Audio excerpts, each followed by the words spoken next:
Bismillahirrahmanirrahim. Assalamualaikum warahmatullahi wabarakatuh. Alhamdulillah, pada kesempatan kali ini kami dari kelompok 7, kelompok bahasa Arab, akan mempresentasikan materi yang berjudul kalimat pasif. Semoga kita semua selalu dalam keadaan sehat walafiat. Amin. Langsung saja ke pembahasan yang pertama, yaitu pengertian kalimat pasif. Kalimat pasif adalah kalimat yang mempunyai kata kerja pasif atau fi'il majhul. Kalimat pasif dalam bahasa Arab memiliki ketentuan yang berbeda dengan bahasa Indonesia, di mana kita tidak diperkenankan menyebut pelaku atau fa'il. Dalam bahasa Indonesia, tidak mengapa kita mengatakan Zaid telah dipukul oleh Bakar. Akan tetapi, dalam bahasa Arab, kita hanya diperbolehkan untuk menyebut korban saja. Kita hanya diperbolehkan mengatakan Zaid telah dipukul, tanpa menjelaskan siapa pemukulnya. Karena dalam bahasa Arab, menyebut pelaku hanya diperbolehkan dengan menggunakan kalimat aktif. Kalimat pasif khusus untuk menyebutkan nama korban yang dikenai perbuatan tanpa menyebutkan pelakunya.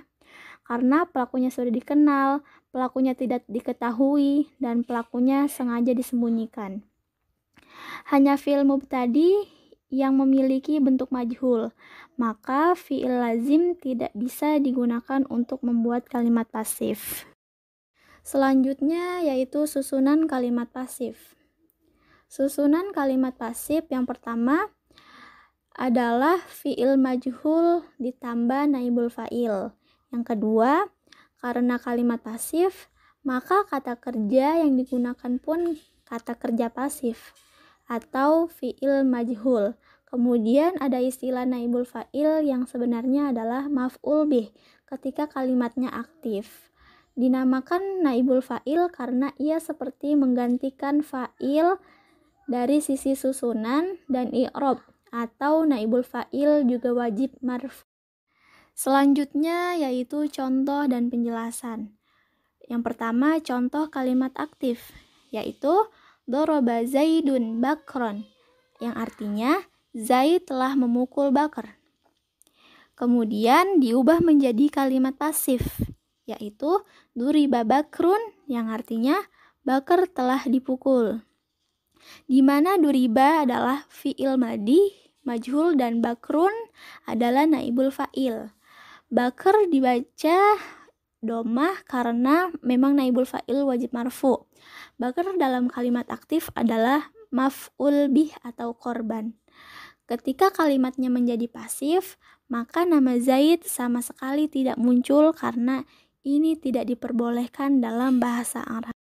Selanjutnya yaitu kaidah dalam kalimat pasif. Yang pertama, fi'il yang digunakan wajib fi'il majhul dan fi'il mubtadi. Yang kedua, naibul fa'il wajib marfu. Yang ketiga, tidak diperbolehkan menyebut fa'il. Kemudian, selain kaidah di atas, kaidah jumlah fi'liyah atau fira, atau bisa disebut fi'il wajib mufrad dan manis, fi'il dan naibul fa'il sama jenis juga berlaku di sini. Selanjutnya yaitu contoh yang terdapat dalam Al-Quran dan hadis. Yang pertama, rufi'atil aqlamu wa jafatil suhuf. Pena-pena telah diangkat dan lembaran-lembaran takdir telah kering. Hadis riwayat Bukhari. Yang kedua, yughfaru lisyahidi kullu dzambin illa dayan. Orang-orang syahid diampuni seluruh dosanya kecuali hutang. Hadis riwayat Muslim. Kemudian yang terdapat dalam Al-Quran yaitu ghulibatir Rum, telah dikalahkan bangsa Romawi. Terdapat dalam surah Ar-Rum ayat 2. Yang kedua yaitu wasuyiratil jibalu fakanat saraba, yang artinya dan gunung-gunung pun dijalankan sehingga menjadi fata morgana. Terdapat dalam surah An-Naba ayat 20. Selanjutnya yaitu pengertian dari huruf la nafiyah. Huruf la nafiyah atau penafian atau peniadaan adalah huruf yang bisa digunakan untuk membuat kalimat negatif jumlah ismiyah. La nafiyah memiliki hukum seperti hukum inna dan saudaranya. Artinya, menasabkan isim dan merafakkan khobar. Contohnya, la rajulun qaimun. Tidak ada seorang pun laki-laki di rumah. Maka rojulun merupakan isim la dan ia mansub, dan qaimun adalah khobar la dan ia marfu. Contoh lain yaitu la rojulu fidari.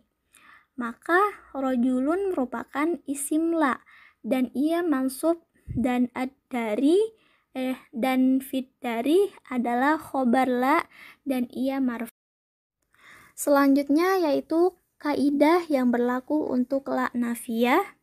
Di antaranya yang pertama yaitu isim la wajib nakiro. Artinya isim la tidak boleh makrifat. Contohnya, la rojulu fidari. Kalimat di atas salah karena isim la dalam keadaan makrifat, isim la tidak boleh makrifat karena la nafiyah berfungsi meniadakan secara keseluruhan. Artinya, benar-benar tidak ada seorang pun laki-laki yang ada di rumah. Kemudian, kalau yang ingin ditiadakan lelaki tertentu atau makrifat, maka bisa menggunakan laisa. Contohnya, laisa rojulu fiddari. Lelaki itu tidak ada di rumah. Yang kedua yaitu isim la dihukumi mabni bila mufrad dan dihukumi mansub bila ghair mufrad. Maksud mufrad di sini bukan lawan dari mustanna dan jamak, melainkan yang bukan mudhof, mudhof ilaih, dan syibhul mudhof. Contoh kalimat yang mufrad yang pertama yaitu la rajula fil baiti. Yang kedua yaitu la rajulaini fil baiti. Yang ketiga, la muslimina fil baladi. Dihukumi mabni untuk isim la yang mufrad tidak boleh tanwin karena contoh kalimat yang ghair mufrad yaitu yang pertama, la gulama la rajulin hadirun. Tidak ada pembantu seorang pun yang hadir. Yang kedua yaitu la sayyarata ajratin huna. Tidak ada mobil sewaan di sini. Yang ketiga, la zaliman linnasi muflihun. Tidak ada seorang zalim kepada manusia yang beruntung. Yang ketiga yaitu bila la diulang 2 kali dalam satu kalimat, maka ketentuannya sebagai berikut. Yang pertama, bila setelah la langsung bertemu dengan isim, maka boleh beramal seperti inna, menasabkan isim dan merafakkan khobar, atau boleh mengabaikannya. Contohnya, la taliba fil fasli wala mudarrasa, atau la talibun fil fasli wala mudarrasun. Pada kalimat pertama di atas la beramal seperti inna sehingga kata taliba sebagai isim la yang mansub. Adapun pada kalimat kedua la dianggap tidak beramal sehingga kata tolibu sebagai mubtada biasa. Yang kedua yaitu bila dipisahkan dari isimnya maka ia wajib diabaikannya. Contohnya yaitu la fil fasli talibun wala mudarrasun. Perhatikan pada kalimat tersebut antara la dengan isimnya dipisahkan dengan frase fil fasli. Ketika keadaannya seperti ini, kata tolibun sebagai mubtada biasa dan tidak boleh dinasabkan menjadi toliba karena wajib diabaikan. Selanjutnya yaitu la nafiyah untuk menafikan fiil. Selain menafikan isim, la nafiyah juga bisa menafikan fiil. Ketika la nafiyah digunakan untuk fiil, maka kaidah yang berlaku adalah yang pertama, la nafiyah tidak mengubah i'rab fiil. Artinya, la nafiyah tidak menjadikan fiilnya menjadi mansub atau majzum. Ia tetap dalam keadaan asal atau marfu. Contohnya, la yaqumu Zaidun. Zaid tidak berdiri. Yang kedua, yaitu la nafiyah hanya bisa menafikan fi'il mudhari. Artinya, la nafiyah merupakan huruf nafi yang khusus untuk fi'il mudhari. Contohnya, la yarji'u Zaidun. Zaid tidak pulang. Kemudian, la qoma Zaidun. Fi'il madi tidak boleh. La qoma Zaidun. Kemudian, kita bisa menggunakan makna nafiyah untuk menafikan fi'il madi. Contohnya, maqama Zaidun.